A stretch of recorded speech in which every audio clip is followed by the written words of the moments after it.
BTC बायदियाव बेफोरो जेबो भेलु गैया नैबे नेसनेल गेम्सनिमोन नेसनेला आलदा जायो नेसनेल गेम्सआ आलदा जायो। खुलुमबाय बयखौबो फिन खनसे गोदान भिडिअ बरायबाय लोगोफोर बे समाव नोंथांमोननि गेजेराव जोबोद इम्पर्टेन्ट आपडेट शेयार खालामनो थाखाय नैबे भिडिअखौ लाबोदों। थ' नोंथांमोना भिडिअखौ जोबजासिम नायलां। थ' थारैनो नोंथांमोना बयबो मिथिखायो बा सोरबा सोरबा मिथिया जानांगौ गहेला बर' जाय आर्सारि गेलेगिरि नेसनेल लेभेलनि। स' बिथाङा मोनसे गावनि फेसबुक पेज अफिसियेल फेसबुक पेजनि गेजेरजों बिथाङा मोनसे भिडिअ क्लिप खालामनानै शेयार खालामदों जे गोबां दुखु खस्थ'नि गेजेरजों उखैहां गाबहां दा बेफोरबायदि खस्थ' खालामनानै गोबां मेडेल देरहानो हाबाय ट्रफिफोर मोननो हाबाय गोबां मुं मोननो हाबाय नाथाय दासिमबो जोंनि बिटिसि गभर्नमेन्टआ बा बिटिसि ओनसोलाव जेबो भेलु गैया होननानै बिथाङा बेफोरबायदि माखासे बाथ्रा फोरमायदों गोबां दुखु फोरमायदों। नोंथांमोना भिडिअखौ जोबजासिम नायलांब्ला बुजियो। नोंथांमोना नैबे ससे भिडिअ क्लिपखौ नाय गहेला बर' जाय बिथाङा मा फोरमायदों दा बेनि उनाव नोंथांमोनजों माखासे बाथ्राखौ सावरायगोन।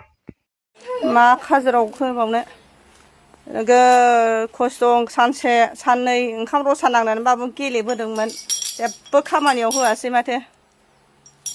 बिटिसि बायदियाव बेफोरो जेबो भेलु गैया नैबे नेसनेल गेम्सनिमोन नेसनेला आलदा जायो नेसनेल गेम्सआ आलदा जायो। बेयावबो मोननै मेडेल देरहानो हादोंमोन आं केरेलायाव जानायाव आरो टप बे समाव बिराद मोजां गावनाय टप प्लेयार जादोंमोन आं नै बे गासिबो नेसनेलनि 32टा दं नेसनेलनि मेडेला ओमफ्राय बेनि गेजेराव गल्ड मेडेला 19टा आरोखि ना गासै 84 मेडेल उइनार जादोंमोन आं सनाफोर नै बेफोरो मा खाजोराव होबावखो जेबो खाजोराव होआसै बायला जिला जाजोब्बाय बेसेबां जोथोन लाबावनो माबा मोनसे आसा खालामै दोनबाय थादोंमोन आङो माबा मोनसे जाहैगोनदां बिटिसियाव माबा मोनसे साख्रि थाख्रि मोनगोनदां होननानै दोनबाय थादोंमोन नाथाय गैया गासिबो बेफोरो बे आंनि साननायल' जानानै थाबाय आरोखि ना नै बे गासिबो नैबे बिदिया नैबे गासिबो नेसनेल मेडेल जोब आरो ना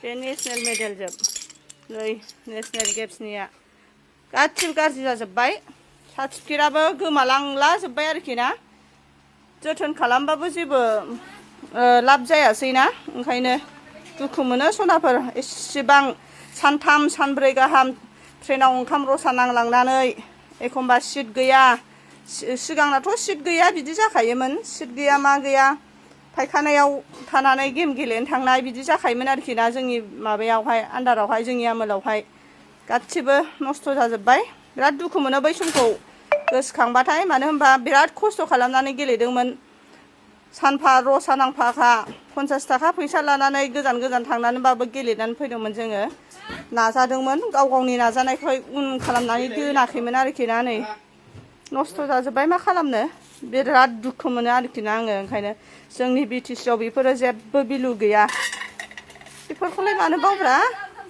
आलासि फैबा गय होग्रा खालामसै नामा बेफोरखौ ओंखाम जायो आरो बेहाय बाबा मा लुगोनलै सना दंबावो बेबायदि सिला गिदिर गिदिर अहायबा दंबावो अहायबा माबाफोरनिफ्राय मोननाय एवार्ड मोननाय मा मोननाय दंलाजोबबावो गद्रेजफ्रावबो दंलाजोबो बायलाजोब्बाय माबालाजोब्बाय। ओरैनो नोंथांमोना बुजि मोनबाय मिथिबाय जितु गहेला बर' बिथाङा मा फोरमायखो स' गोबां नाजानाय दुखु खस्थ'नि गेजेरजों नाजानानै जे गोबां मेडेलफोर मोननो हाबाय ट्रफिफोर मोननो हाबाय गोबां आरजिनो हाबाय आरो मुंबो बिथाङा सानसे समाव ओरैबायदि गोब्राब बेरामावबो गोलैनानै दंमोन थ' गहेला बर'आ स' बिथाङा खुनुरुखुम मोजां जाबोबाय दा बेफोरबायदि देहानिफ्राय दा सफैनानै जास्ट बिथाङा मोनसे आफसुस खालामना दोनदोंमोन बे बाथ्राखौनो लानानै बिथाङा दुखु मोननाय फोरमायदों जोंनि बिटिसि बा काउन्सिल सरकारखौ जोंनि बिटिसि गभर्नमेन्टआव बा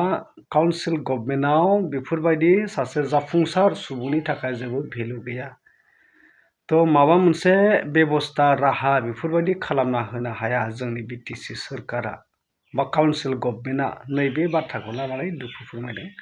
स' बिथाङा बुंनो थाङोब्ला मोनसे फिसाब्लाबो जब लुबैदोंमोन आरो गभनिफ्राय जितु नेसनेल लेभेलनिफ्राय गोबां देरहानानै बिथाङा मेडेल मोननो हाबाय गोबां देरहासार जाबोबाय ट्रफि मोनबाय मुंदांखा जाबोबाय नाथाय बिटिसि गभर्नमेन्टआ एसे भेलु होयोमोनब्ला बा माबा मोनसे लाइफ टाइमनि थाखाय सोलिनो हानाय मोनसे फिसाब्लाबो जब होयोमोनब्ला बिथाङा बिराद गोजोगौमोन।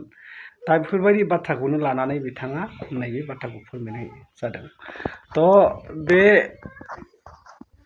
एक्सुवेलि साननोबो गोनां जोंनि काउन्सिलाव गोबांथार बेफोरबायदिनो एक्सपिरियेन्स गोनां बा एक्सपार्ट गोबां माने सोलोंसाफोर दङ, माने रोंगौथि गोनांफोर दङ, टेलेन्टेड गोबांथार मानसिफोर दङ। नाथाय बैसोर बायदिया दिनै माने माखासे मोजां प्लेटफर्म मोनोब्लाबो उनावहाय माने न'आवनो थानानै ओरैनो थानो गोनां जायो। दा बेखौ गभर्नमेन्टनिफ्राय माबा मोनसे बेबस्था लानांगौ, माबा मोनसे राहा लानांगौ, जों बेफोरबायदिखौ नुनो मोनाखै आरो। गोबां माने भेलु होनाया बिराद खम आरो। दा बेफोरबायदिखौ जों गोबां नुयो। नाथाय जों नुयो जेथिया आसामाव थाङोब्ला हारसाफोरखौ नाय, दा लाभलिना बरग'हाय बिथाङाथ' मेडेल देरहानो हादों, देरहासार जानो हादों। होमबा नोंथांमोनाथ' नुगासिनो दङ। दा बेफोरबायदिखौ माने गोबां रेसपेक्ट खालामो आरो।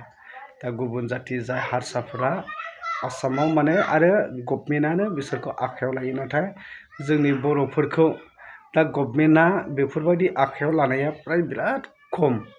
ओमफ्राय गुबुन हारिफोरनिया डाइरेक्ट बेफोरबायदि जुदि जायोब्लाथाय माने लोगो लोगो आखायाव लाखायो आरो माबा मोनसेबाबो राहा बेबस्था खालामनानै होखायो। नाथाय जोंनिया बेफोरबायदि खालामनाया बिराद खम आरो।